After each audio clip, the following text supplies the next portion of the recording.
Bonjour à tous. Merci d'être venus assister à notre conférence Data et Agilité, retour d'expérience avec le GIE Sésame Vital, présentée en collaboration donc avec Micropole que nous représenterons avec Sandra. L'objectif aujourd'hui, ce sera de vous faire un retour d'expérience sur un programme d'ampleur mené par le GIE Sésame Vital concernant la dématérialisation de la carte vitale que nous présentera donc Philippe, et que l'on puisse vous faire un retour d'expérience avec Sandra sur la mise en place de l'agilité, notamment sur le volet data de ce programme. Avant juste de démarrer, je vous propose de découvrir en quelques minutes ce qu'est le GIE Sésame Vital et quelles sont ses activités. Ça permettra de brosser le panorama.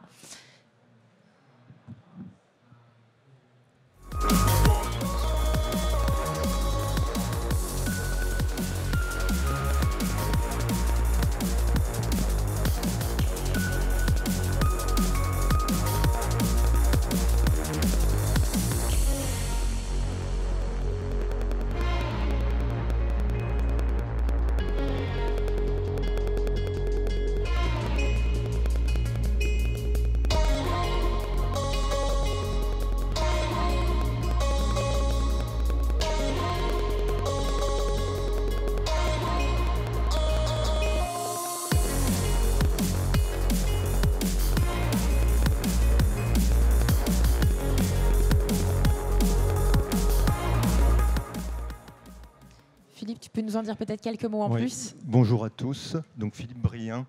Je m'occupe des activités décisionnelles, architecture système, sécurité des systèmes d'information, études fonctionnelles et programmation, PMO, de l'ensemble du groupement. Donc comme vous le voyez, on est un groupement d'intérêt économique constitué de 200 personnes. 200 personnes qui travaillent essentiellement sur des projets relatifs à l'assurance maladie.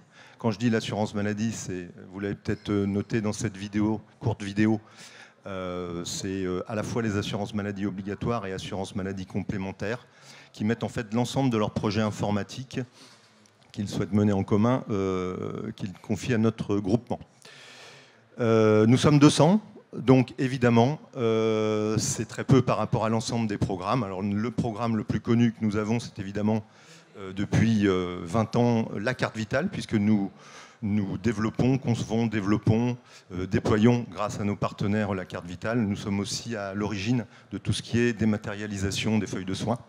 Donc là, aujourd'hui, l'intervention porte sur un nouveau programme. Enfin, nouveau, vous verrez le timing tout à l'heure, on l'a lancé en 2019. Sur une dématérialisation de la carte vitale au travers d'une application. Donc avant de te passer la parole, Sandra, et de vous laisser animer cette conférence juste là, pendant sur Micropole.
Voilà, donc Micropole est présent dans notamment dans l'Ouest, et a le plaisir de travailler avec le GIE Sésame Vital depuis quasiment 7 ans maintenant sur l'ensemble de ces sujets décisionnels. Et je vais donc maintenant passer la parole à Sandra qui va, avec Philippe, vous faire la présentation. Merci à vous deux.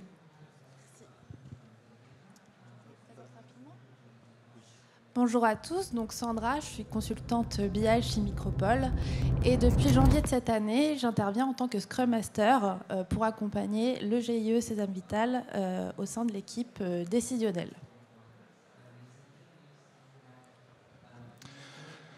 On va vous passer une vidéo que vous avez peut-être vue sur l'appli Carte Vitale, peut-être vue déjà sur YouTube, pour présenter un peu le contexte. Il y a 5 points qu'on voulait mettre en amont, parce que évidemment c'est un REX sur la mise en place de méthodes agiles, etc. Donc tout le monde en a déjà eu ce type de présentation. Là, on voulait insister un peu sur les spécificités de la mise en place, les spécificités et les difficultés de la mise en place d'une telle méthode lorsque vous êtes sur un programme comme l'appli Carte Vitale, qui concerne donc 60 millions d'assurés, un peu plus de 500 000 professionnels de santé et plusieurs millions d'hôpitaux et d'assurés. Donc il y a quand même beaucoup de spécificités. Alors, vous dire tout de suite, parce que c'est souvent la question que l'on a, c'est une solution complémentaire à la carte vitale. Elle ne va pas remplacer la carte vitale. Je pense qu'il y a au moins une bonne vingtaine d'années et 1 ou 2 générations qui doivent d'abord, je dirais, se passer à l'application avant qu'on puisse remplacer totalement la carte vitale. On a des parties prenantes qui sont étatiques. Qu'est-ce que je veux dire par là ? Vous êtes dans le monde de l'État, donc la politique compte. Vous avez beaucoup de parties prenantes. Vous avez, dans ce type de programme, vous suivez aussi le code des marchés. Donc tout ça, ça crée des conditions par rapport à un programme agile habituel où on dit on va sortir de la valeur pour ses clients. Ça crée beaucoup d'exigences. On a la sécurité avec l'homologation RGS, etc. Donc ça crée beaucoup d'exigences qu'il faut avoir en tête lorsqu'on met ce type de méthodologie. Nature d'exigences variées, ok, je viens d'en parler. On a un copilotage du projet puisqu'il est suivi à la fois par l'ensemble des assurances maladie. On a également la Direction nationale de la santé, la DNS, avec nous. On a également l'ANS avec nous. Donc on est vraiment sur un programme national. Et puis dans ce programme, on ne fait pas que développer l'appli, on met en place également le système d'information qui va avec. Et c'est tout ça qu'on a voulu mettre en méthodologie agile. J'expliquerai dans un autre slide pourquoi on a souhaité mettre cette méthodologie en place. Le timeline, on a démarré sur 2 départements en 2019, sans communiquer nationalement. Depuis 2022, on était en pré-série sur 8 départements. Les accès étaient limités au personnel des caisses d'assurance maladie. Donc c'est pour ça que vous ne l'avez pas vu. Et depuis 2023, le 5 juin précisément, c'est ouvert également aux assurés. Donc peut-être que certains d'entre vous ont déjà l'application Carte Vitale sur leur smartphone. En tout cas, si vous faites partie de ces 8 départements, je ne les ai pas tous en tête, mais la Sarthe y est. Vous pouvez télécharger l'appli Carte Vitale et commencer, puisqu'on a déjà des professionnels de santé, je crois d'ailleurs sur la région nantaise, qui ont la capacité à lire l'application Carte Vitale. On envisage, on n'est pas GIE, on est un peu maître d'œuvre de ce type de programme pour les différentes assurances maladie. Donc vous vous doutez bien qu'on n'a pas tous les leviers, nous, au sein du GIE, pour décider de la généralisation. Mais on envisage une généralisation sur 2024. La vidéo.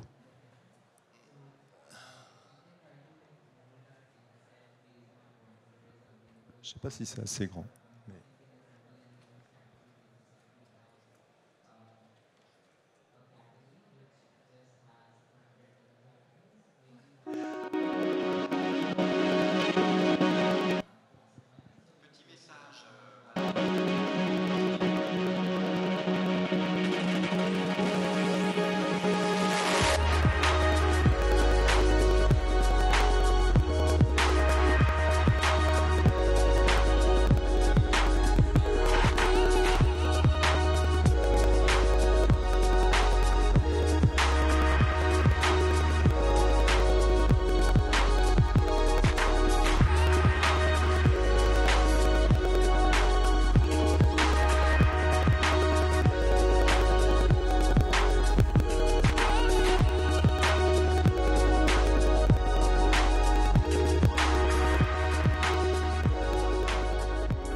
Donc, comme vous avez pu voir, on a tenu à ce que l'évolution pour les assurés soit minimum. Donc, vous retrouvez les classiques sur l'application, hein.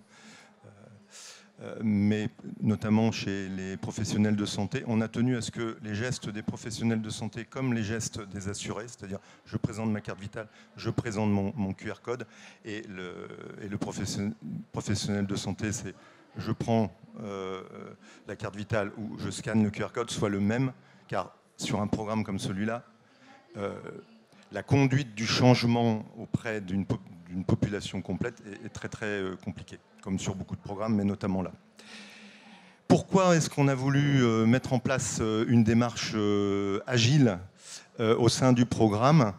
D'abord, c'est pour répondre à un environnement, parce que l'une des spécificités de notre environnement, c'est qu'il y a énormément de parties prenantes et que beaucoup de paramètres, que ce soit les négociations permanentes finalement avec les différentes catégories de professionnels de santé, que ce soit les postures politiques, diffèrent énormément. Donc, très rapidement sur ce type de programme, si vous ne rentrez pas dans une démarche agile, alors je dirais plutôt dans une démarche où vous délivrez assez rapidement du contenu, très rapidement vous pouvez rentrer dans un effet tunnel puisque les exigences changent très rapidement. Donc voilà, on a voulu donner une visibilité concrète et fréquente à toutes nos parties prenantes de manière régulière pour resynchroniser un peu tout le monde et faire évoluer, grâce aux différentes rétros, faire évoluer le contenu. On a voulu simplifier et responsabiliser. Alors derrière cette phrase, c'est qu'on a voulu au maximum que ceux qui faisaient soient en direct avec ceux qui finalement décident. Ce qui n'est pas toujours le cas dans notre monde, de notre écosystème. On a mis en place, puisque ça traite à la fois de l'appli, à la fois du système d'information, on a mis en place 6 équipes produits, on y viendra tout à l'heure, et notamment avec notre partenaire Micropole, une équipe spécifique data et décisionnelle. On verra tout à l'heure que ça a une importance, ce découpage, pour nous, à nos yeux. Donc le partenariat et une organisation agile limitée aux équipes internes. Ça a été un choix de départ, car pour nous, il était impossible, en plaçant cette méthodologie, d'amener tous nos parties prenantes. Vous avez compris que toutes nos parties prenantes, ce sont les assurances maladie, c'est la DNS, c'est l'ANS, etc. On ne pouvait pas amener tout le monde dans cette méthodologie. Donc il a fallu faire ce choix qui a fonctionné.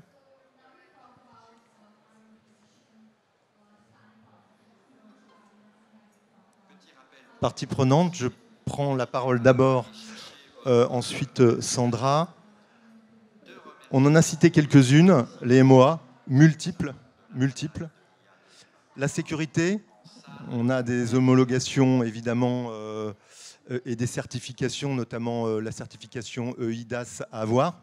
La V2 arrive, donc quelque part ça va influer sur notre programme. Support, je passe. Juridique, on est astreint dans nos achats au code des marchés, et comme tout le monde au RGPD, mais on est peut-être un peu plus regardé qu'une société privée de taille moyenne côté CNIL, donc pour nous c'est un entrant important. Architecture, déploiement, RH, bon classique. Ensuite les équipes produits, je te passe la parole. Oui, merci. Du coup, comme vient de le présenter Philippe, on a des porteurs de besoins, et pour répondre à ces besoins, le programme AppCV est composé de 6 équipes. Les 6 équipes, vous les voyez ici, et l'objectif de ce retour d'expérience, c'est de vous préciser un peu ce qu'on a pu éprouver au sein de l'équipe décisionnelle. Ces 6 équipes, elles sont toutes composées des 3 entités agiles, c'est les équipes produits. Donc tout d'abord, le product owner, lui, son rôle, ça va être vraiment d'être le garant de la valeur produit. C'est lui qui est directement en lien avec les parties prenantes et le PM et qui va préciser et définir avec eux la priorisation et le besoin fonctionnel. L'objectif du product owner, c'est de présenter ce besoin fonctionnel à ses équipes, en l'occurrence l'équipe de développeurs. En agilité, quand on parle de développeurs, c'est au sens large du terme. Ça va être les développeurs, les valideurs, les concepteurs, architectes, etc. Tous ceux qui vont faire de la réalisation et qui vont apporter la valeur au produit. Et c'est eux, en fonction du coup du besoin fonctionnel, qui vont identifier la solution technique. Enfin, dernière entité, le Scrum Master, donc rôle que j'occupe au sein de l'équipe décisionnelle. Et lui, il est garant vraiment du cadre agile au sein des équipes. Et son but, c'est vraiment de protéger l'équipe de toute intervention extérieure pour que l'équipe de développeurs, donc au sens large du terme encore une fois, se concentre sur ce qu'elle a à faire et qu'elle ne soit pas perturbée par des actions et des interventions externes. Et enfin, au sein de ce programme application carte vitale, on a le RTE. Donc le RTE, il est transverse à toutes les équipes et même aux parties prenantes. C'est vraiment un pilier, l'un des piliers en tout cas, de ce programme parce qu'il porte les valeurs agiles de façon globale, encore une fois, au programme. Il s'assure de la transversalité entre les équipes, qu'elles communiquent bien sur les dépendances, les risques et assure le suivi au cours du temps, au cours des sprints.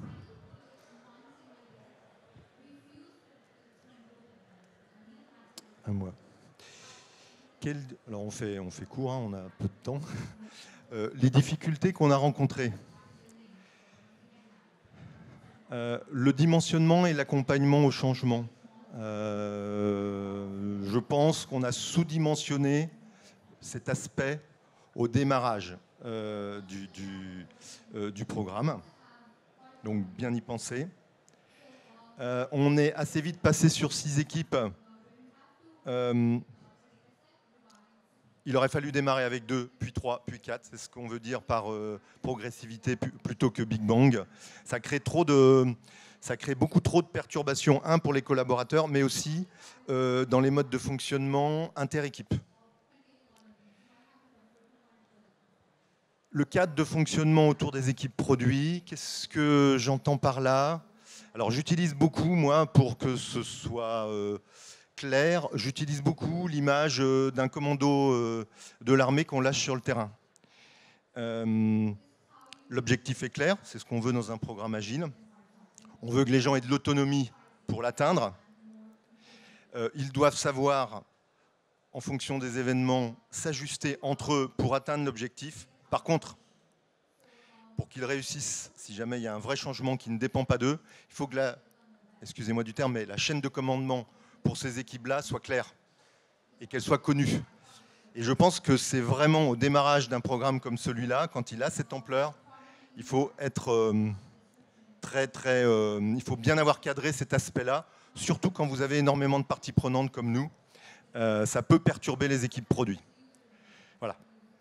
La clarification des rôles des managers métiers, je le lis un petit peu au point précédent, mais c'est que les managers, parce qu'il y a énormément d'équipes qui sont concernées, énormément de métiers, puisqu'on couvre, nous, de la conception fonctionnelle jusqu'au run, que le manager arrive à s'y retrouver dans un fonctionnement où, globalement, on met l'organisation à 90 degrés par rapport à d'habitude, c'est très important de l'avoir calé dès le départ.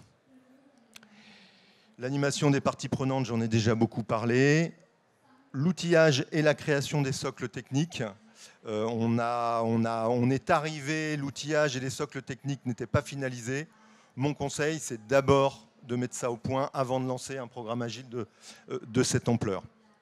Et puis, toutes les anticipations des contraintes réglementaires que je lis à notre environnement politique et nos parties prenantes. Il faut avoir une vision claire de tout ça, parce que sinon, rapidement, vous n'êtes plus en capacité de garantir, je dirais, la stabilité du contenu pour les équipes produits, ce qui perturbe énormément.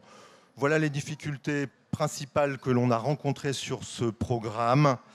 Il faut des rétros et des rétros et des rétros pour réussir à ajuster le tir. Je crois qu'on en est à la 5e, on est dans notre 5e incrément, donc on va être aussi bientôt dans notre 5e rétro. Progressivement, ça avance, c'est positif, mais on aurait pu éviter quelques problèmes en ayant connaissance de ça au départ. Donc maintenant, si on fait un focus sur l'équipe data, comme vient de le présenter Philippe, on a eu des difficultés au niveau du programme. Et aujourd'hui, dans ce retour d'expérience, on a voulu vous présenter 3 difficultés qu'on a rencontrées vraiment au sein de l'équipe produit data. La première, ce sont des contraintes liées aux données et à la législation. Philippe en parlait tout à l'heure, l'aspect sécuritaire est très important dans tous les projets, mais d'autant plus dans le secteur de la santé, étant donné qu'on manipule des données très sensibles, comme le nom des assurés ou par exemple les numéros de carte vitale. Donc évidemment, nous, quand on s'est lancé dans le projet, dans nos premières planifications, on a bien vérifié que les données étaient anonymisées afin de pouvoir les traiter et ne pas avoir de travail préalable sur cette désensibilisation des données. Donc on a commencé notre premier sprint et en cours de sprint, le service sécurité a voulu ajouter un cran de sécurité finalement et il a fallu crypter les données en plus qui étaient déjà anonymisées. On n'a pas pu discuter cette décision, c'est de la sécurité, ça ne se discute pas. Donc il fallait qu'on priorise cette nouvelle tâche en cours de sprint. Et donc on a remis en cause totalement notre objectif de sprint. Et ça, dans un fonctionnement agile, c'est jamais très positif. Deuxième difficulté qu'on a pu rencontrer, c'est les contraintes liées au organisationnel. On le verra par la suite, c'est très important de bien cadrer en amont les besoins fonctionnels, mais c'est d'autant plus important, ou du moins aussi important, de cadrer les besoins humains et matériels.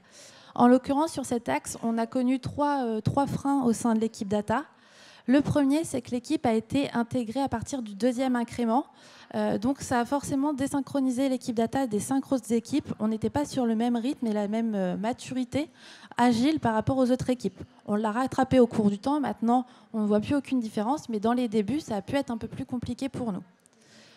Deuxième frein qu'on a pu rencontrer, c'est que le fait que l'équipe n'est pas composée de membres à 100% dédiés sur ce projet. Il y en a, mais il y a des membres qui sont multi-projets. C'est-à-dire que, par exemple, on a un membre de développement qui est disponible que 2 jours par semaine pour notre projet. Ce n'est pas problématique en soi, sauf qu'en fait, cette disponibilité, elle peut être variable. Parfois, on va en réalité avoir 15 jours de disponibilité de cette personne parce qu'il y a eu des urgences de production à traiter sur d'autres sujets. Parfois, on va avoir 3 jours, mais du coup, en termes d'anticipation et de prédictibilité, on n'est pas serein de par cette disponibilité qui n'est pas fixe au cours du temps. Et dernier point qui est le plus important sur cet axe, c'est qu'au cours d'un sprint, encore une fois, ce n'est pas en amont, c'est vraiment en cours de sprint, on a eu la perte d'une ressource de validation qui, elle, pour le coup, était dédiée à 100% à notre équipe initialement, en plus.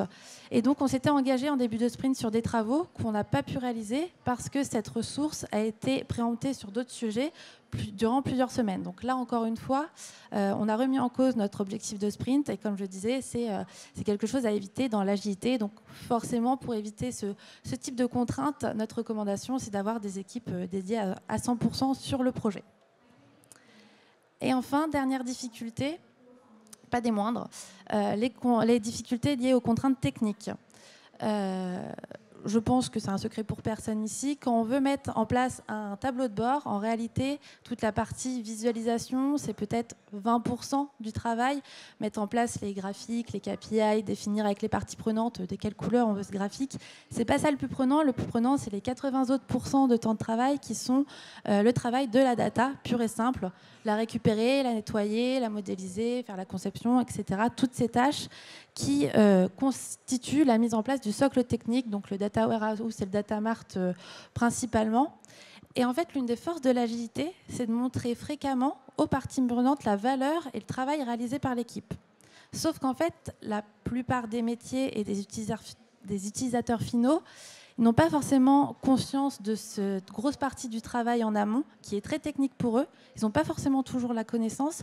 Et quand on montre ce qu'on a réalisé, pour eux, ça n'apporte pas de valeur. Tant qu'il n'y a pas le graphique sous les yeux, la valeur, elle est nulle pour eux, alors qu'en fait, cette mise en place du socle technique, c'est les fondations pour la mise en place du dashboard. Et si on ne le fait pas, on va afficher potentiellement des KPI qui sont mauvaises. Et si on revient en arrière, là, on perd complètement la confiance des parties prenantes. Et évidemment, c'est mauvais signe.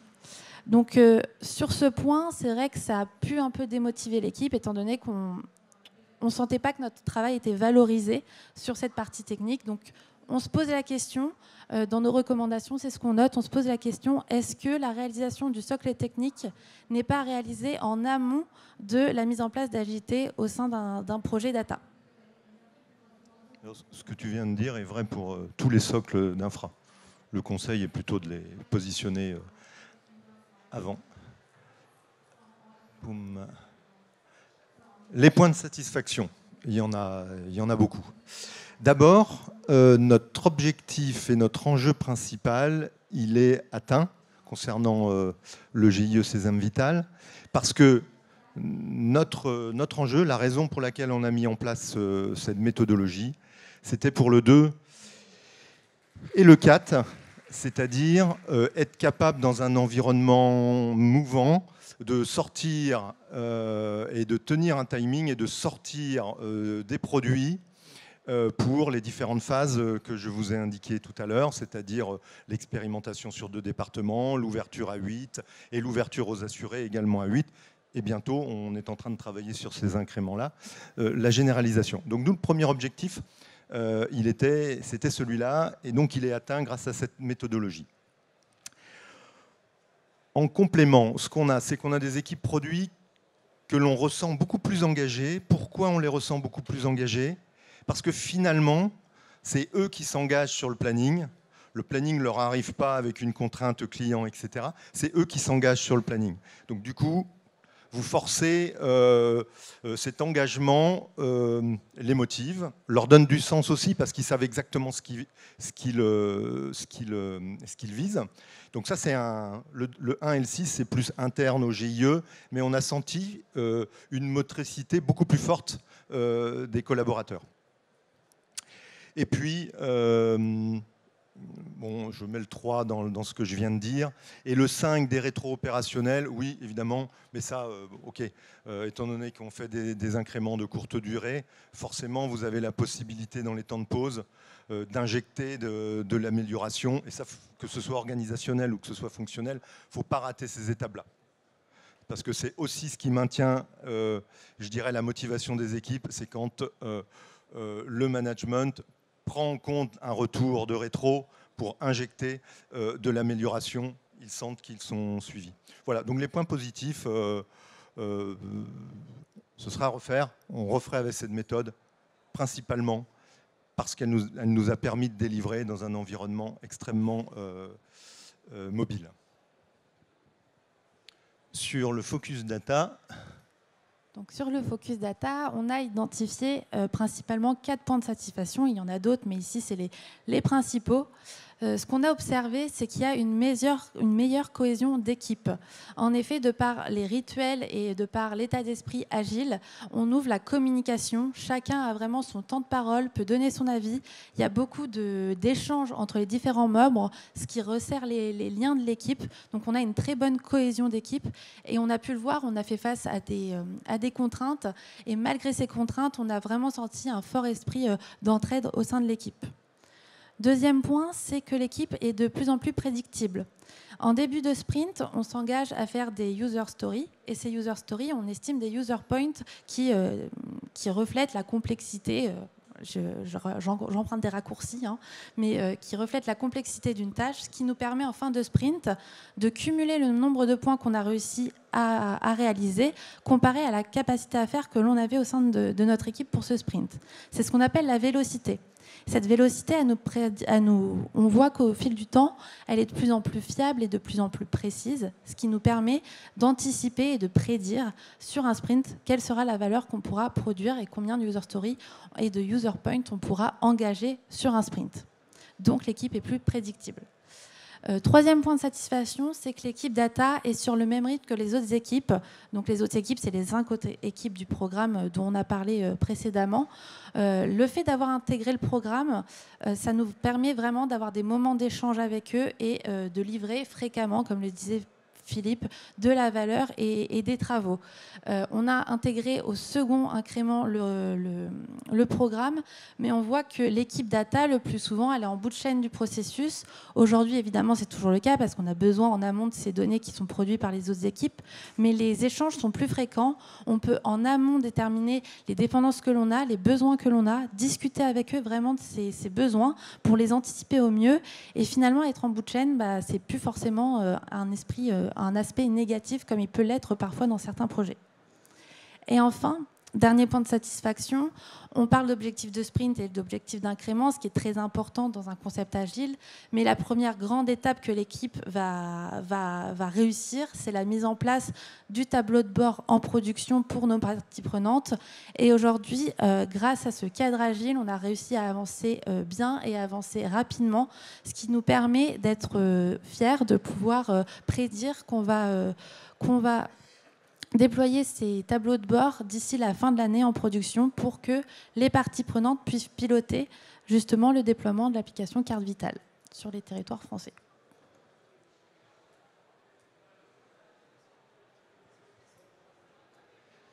Alors, on arrive à la conclusion. Une première conclusion, ce sont les convictions qu'au sein du GIE Sésame Vital, on tire de cette méthode. On est dans un écosystème où l'ensemble des acteurs, 60 millions, les utilisateurs, 60 millions d'utilisateurs, 500 000 PS, une gouvernance très large, différents ministères de tutelle, etc. Les méthodes agiles, beaucoup d'entre vous les utilisent depuis très très longtemps sur des projets très particuliers avec un client donné, etc., délivrer de la valeur sur un portail, etc. Nous, on n'est pas dans un écosystème où on utilise cette méthode depuis très longtemps. Donc, ce qu'on en retire en 4 points, on aurait pu faire plusieurs slides, mais là, j'ai sélectionné ça. Le découpage clé des produits. Bien penser son découpage produit, parce que si vous voulez vraiment de l'agilité, c'est ma conviction, si vous voulez vraiment de l'agilité, il faut que les équipes produits soient les plus autonomes les uns des autres. Limiter les interactions. Si vous avez beaucoup d'interactions, vous allez recomplexifier les échanges. La méthode donne plus de garanties, évidemment, que le cycle en V, parce qu'on délivre souvent, mais aussi, c'est pas parce qu'on a un planning, mais aussi parce que les équipes sont plus engagées. Donc, le planning est plus facilement tenu. On en retire aussi que ce n'est pas du tout la solution méthodologique pour tous les projets. C'est-à-dire qu'on est amené, je vous donne un exemple, on est amené à produire de la carte vitale, on est amené à dématérialiser des feuilles de soins. Quand on touche à des chaînes comme celle-là, qu'on met des évolutions en place, grosso modo, on est, ça ne se dit pas trop, 100% de qualité de service, mais quelque part, 0,1% de qualité de service perdu, c'est potentiellement des grèves.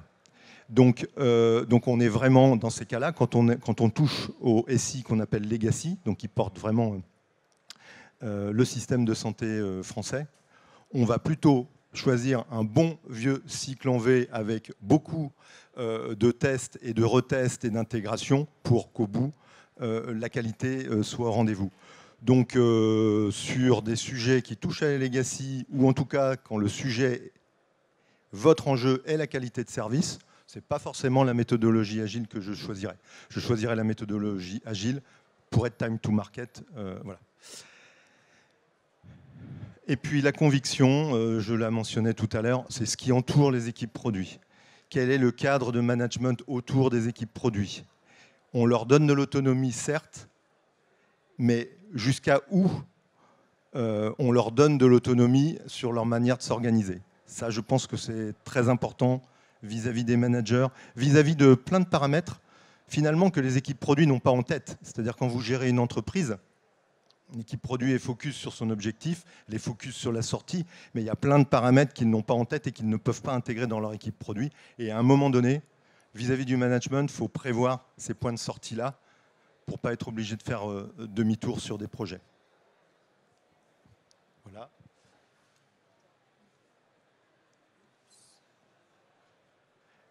Oui, les next steps. Bon, donc comme je le disais, le GIE Sésame Vital est content de l'expérimentation de cette méthodologie. Du coup, qu'est-ce qu'on prévoit de faire? On veut étendre l'usage de cette méthodologie sur d'autres sujets de l'entreprise. On a déjà 3-4 sujets là, qui sont dans les tuyaux pour nos actions 2024. On veut également étendre la méthodologie à d'autres métiers. C'est un vrai enjeu pour nous, parce que là, vous l'avez certainement ressenti, on est surtout sur les équipes de conception et de réalisation et de delivery. Dès lors qu'il faut acheter, on est astreint au code des marchés. Donc tout de suite, voilà, par rapport au rythme des équipes produits, ça peut être un souci, même si, encore une fois, c'est tout à fait justifié. Mais ça peut être un souci. Donc comment étendre cette méthodologie à des métiers comme le juridique, comme la finance, puisqu'on est aussi, et c'est logique, nous avons aussi des audits budgétaires, des justificatifs, etc. C'est normal, on a beaucoup de contrôleurs de l'État autour de nous. Donc tout ça, comment on les implique, comment on étend, comment on fait évoluer les méthodologies pour laisser les équipes produits dans le rythme souhaité. Et puis pour tout ça, on a un bilan ambitieux que l'on mène actuellement, que l'on mène actuellement sur l'ensemble de l'entreprise, voilà, et qui permettra d'alimenter les différentes rétros également et l'organisation. Je passe la parole à Sandra. Merci. Donc pour conclure cette présentation, de par l'expérience que Micropole a pu avoir avec le Sésame Vital pour cette application de carte vitale, mais également de par les autres expériences qu'on a pu avoir chez d'autres entreprises qui se transformaient en agilité dans des secteurs data, nous avons pu identifier 3 prérequis avant de se lancer justement dans l'agilité pour la data. Le premier, j'en parlais lors des difficultés, c'est cadrer en amont les sujets fonctionnels. Quand? Avant même qu'on embarque un sujet. Avant même que le sujet soit embarqué, que ce soit en PI planning ou en sprint planning, c'est vraiment primordial que le sujet il soit précis, qu'il soit sec pour que les équipes sachent ce qu'elles doivent mettre en place. Donc ça, c'est un travail que le product owner va mener avec les parties prenantes. Donc en agilité, on a un concept qui est les définitions of ready, donc d'or. Ça peut s'apparenter à une checklist du coup mise en place par le product owner et les parties prenantes. Et tant qu'on n'a pas rempli l'ensemble de cette checklist, on ne pourra pas embarquer le sujet parce que ça veut dire qu'il n'est pas assez mature. Deuxième prérequis, c'est l'acculturation des équipes en amont. C'est très important. L'agilité, c'est un état d'esprit, c'est des notions, c'est du vocabulaire. C'est important que les équipes elles suivent des formations théoriques et ou des ateliers pour vraiment être dans le meilleur état d'esprit possible et avoir toutes les clés en main pour commencer un projet agile. Et quand on parle d'acculturation, on parle évidemment des équipes agiles qu'on a présentées avec les 3 entités, mais c'est important aussi que tous les acteurs du projet, tous ceux qui vont être liés de près ou de loin au projet, soient aussi sensibilisés à cette agilité, c'est-à-dire donc par exemple les managers et les parties prenantes. Et enfin, s'assurer d'intégrer l'agilité des équipes au bon moment. Ça veut dire avoir les bonnes équipes, avoir les bonnes compétences dans nos équipes, les bonnes ressources, avoir le bon état d'esprit. Je le redis encore une fois, l'agilité, c'est aussi un état d'esprit, avant même d'être des concepts et des rituels. Et on en a parlé, avoir vraiment les moyens techniques à notre disposition, avec potentiellement, en data précisément, avoir le socle technique qui a été développé en amont. Voilà, il me semble que voilà, on a terminé. Donc on vous remercie pour votre attention. Vous retrouvez ici les contacts de Philippe et Adeline si vous en avez besoin et on est disponible pour répondre à vos questions si vous en avez.